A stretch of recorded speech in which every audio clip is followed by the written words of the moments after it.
In today's video, I'm going to teach you how to remove someone from a Trello board. Whether you're managing a project with a large team or just a few collaborators, knowing how to manage your board members is essential for maintaining productivity and focus. So let's dive in.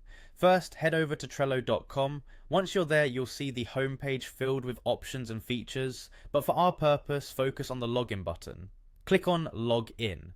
This will take you to the login page where you can enter your credentials. Go ahead and log into your account using your email and password. If you've set up two-factor authentication, make sure you have your device ready to complete the login process. After logging in, navigate to the Boards section. This is where all your boards are listed. You'll want to locate the Your Workspaces section. This section houses all the boards that belong to your work environment, providing a centralized location for all your collaborative efforts. Now, find the board from which you'd like to remove a member. Once you've located it, click on that specific board. You're now inside the board where you manage all aspects of your project.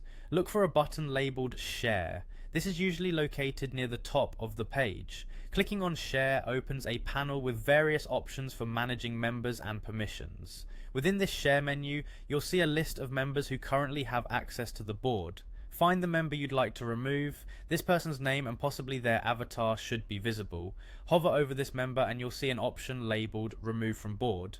Click on this option. After you've clicked on Remove from Board, another prompt will appear asking for confirmation to remove this member. Double check that you want to proceed before confirming. Click Remove to finalize the process. And just like that, you've removed that person from your Trello board. They will no longer have access to this board's content or any ongoing projects within it. Lastly, don't forget to close the menu to return to your board overview.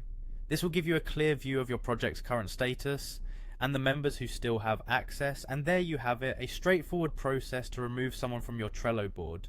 Remember, managing your Trello members is crucial for ensuring that everyone on your team is in sync and that your projects remain confidential and efficiently handled. Thanks for watching, and don't forget to subscribe for more Trello tips and tricks.